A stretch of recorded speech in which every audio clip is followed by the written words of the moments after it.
મહાનગરપાલિકા દ્વારા 100 કરોડના બે ટેન્ડર બહાર પાડવામાં આવેલા હતા. તેમાં એક 100 કરોડનું જે ટેન્ડર હતું રોડ રસ્તા અને મેટલિંગ કરવા માટે 100 કરોડ રૂપિયા, અને એ 100% ઊંચા ભાવે સ્ટેન્ડિંગ કમિટીમાં મોકલવામાં આવ્યું હતું. અને બીજું એક ટેન્ડર હતું 100 કરોડ બિલ્ડિંગ વર્કનું, એ 14.50 એટલે 14.5% ઊંચું. એટલે એ કામ બે આપણે જોઈએ તો 200 કરોડના થાય ને 30% ઓન, એટલે 30 કરોડ રૂપિયા જેવા જે માતબર રકમની જે હતી ઓનની જે જાતી હતી એ આપણે જોઈએ કે કોર્પોરેશનની તિજોરી પર સીધી અસર કરતી હતી.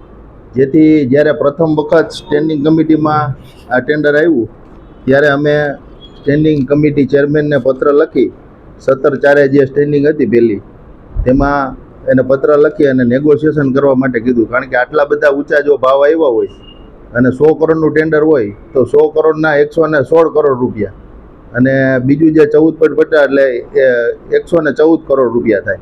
આમ કુલ 30 કરોડ રૂપિયા વધારે જતા હતા. એટલે એને પત્ર લખી અને સ્ટેન્ડિંગ કમિટી ચેરમેનને કીધું કે આટલા બધા જનતાના જે ટેક્સના પૈસા છે એ પાણી થઈ રહ્યા છે, એટલે આમાં ભ્રષ્ટાચાર હોય એવું લાગે છે. એટલે સ્ટેન્ડિંગ ચેરમેન દ્વારા આ જે છે એ નેગોશિએશનમાં મોકલવામાં આવ્યા હતા. ત્યારબાદ આપણે જોઈએ કે કમિશનરશ્રી દ્વારા પાછું આપણે જોઈએ કે બીજી સ્ટેન્ડિંગ હતી 31/5 જે હમણાં જ ગઈ 2 દિવસ પહેલાં, તેમાં આપણે જોઈએ કે એ જ ટેન્ડરો 4 અને 6% લેખે નેગોશિએશન કરીને મોકલેલા. તો મોટામાં મોટો પ્રશ્ન એ થાય તો પહેલાં ટેન્ડર કમિટી અને કમિશનરશ્રી દ્વારા કેમ આ જે ટેન્ડરો છે એનું નેગોશિએશન ન કરવામાં આવ્યું? એટલે આ એક મોટામાં મોટો ભ્રષ્ટાચાર હોય એ સાબિત થાય છે. કારણ કે હાલ પણ અત્યારે આપણે જોઈએ કે અમારો જે વોર્ડ છે એમાં 6 નંબર ને 4 નંબર, એમાં આપણે જોઈએ કે જો આ છે એ શ્રમ શ્રદ્ધા કન્સ્ટ્રક્શન છે, એનું હાલ કામ ચાલુ છે રોડનું, એના 20% નીચા ભાવ છે. આરએનબીનો જે એસઆર છે એ 23-24નો છે, 100 કરોડમાં 23-24નો આરએનબીનો એસઆર છે. તો બંનેમાં એસઆર એક છે, તો આ 20% નીચા છે. તો આ એજન્સીને કામ જો અત્યારે કરતી હોય અને એને પોસાતું હોય તો આપણે વિચારીએ કે આ 16% ઊંચા એટલે 36% જેવી રકમ આપણે જોઈએ કે ભ્રષ્ટાચાર આ થાય એવું લાગે. કારણ કે 20% નીચા હોય અને ઓલું 16% ઊંચા, એમાં પાછું નેગોશિએશન કરીને 6% કર્યું. ખરેખર તો ભાવ કરવું જોઈએ. એમાં બીજો પત્ર પણ સ્ટેન્ડિંગ ચેરમેનને લખ્યો હતો કે ભાઈ આ જે છે એ ખરેખર હજી આને ભાવ કરી નાખો. કારણ કે 20% જો પોસાતા હોય નીચે તો પોસાય છે. એને એવી જ રીતે બીજું એક 4 નંબરનું હોય 13% નીચું હોય, અત્યારે પણ એનું કામ ચાલુ છે. એ જ એસવાર 23-24ના આરએનબીના.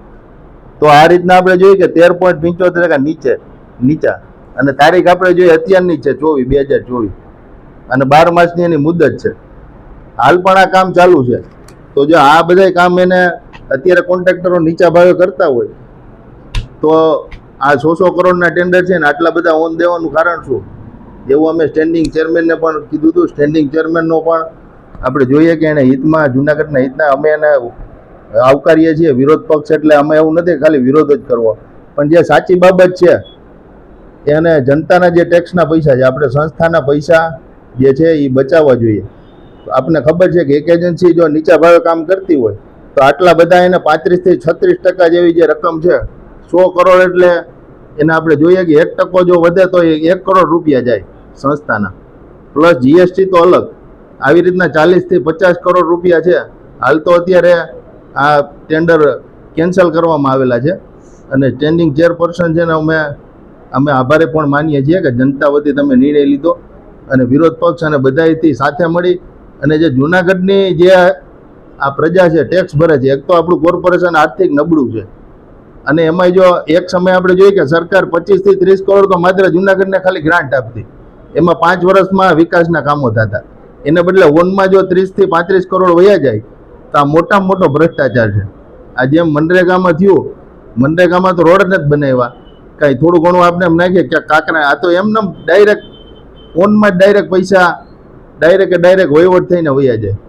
અને એ બાબતે આપણે જોઈએ કે ટેન્ડર કમિટી અધિકારીઓનો આમાં મિલીભગત હોય, ભ્રષ્ટાચાર મોટા પાયે હોય, અને હજી આ ટેન્ડર જો બહાર પડશે તો હજી આવું થશે. એટલે વોર્ડ વાઇઝ જે પહેલાં ટેન્ડર થતા જો એ થાય તો આની જેમ જનતાના પૈસા બચે અને વોર્ડ વાઇઝ નીચા ભાવના ટેન્ડરો આવે, હરીફાઈ થાય, સ્થાનિક કોન્ટ્રાક્ટરો છે તો એને પણ ફાયદો થાય.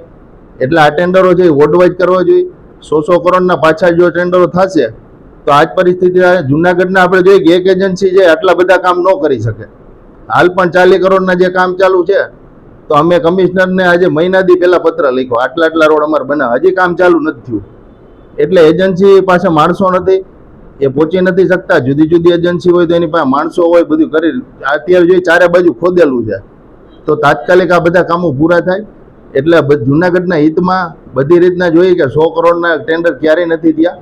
એટલે આ જે ટેન્ડરો છે એને ફરી પાછા બહાર ન પાડે અને વોર્ડ જે ટેન્ડરો છે એ થાય, એ મહત્વનું છે. એટલે અમે આ બધી જે આ ટેન્ડરોમાં નેગોશિએશન નથી કરેલું. અને પાછું જ્યારે સ્ટેન્ડિંગ ચેરમેન દ્વારા અને અમારા દ્વારા વિરોધ કરવામાં આવ્યો ત્યારે નેગોશિએશન કર્યું, તો ત્યારે થયું, તો પહેલાં કેમ ના કર્યું? એ બાબતે તકેદારી આયોગ ગાંધીનગર, મુખ્યમંત્રી અને શહેરી વિકાસમાં આ બાબતે અમે તપાસની માગણી કરી છે.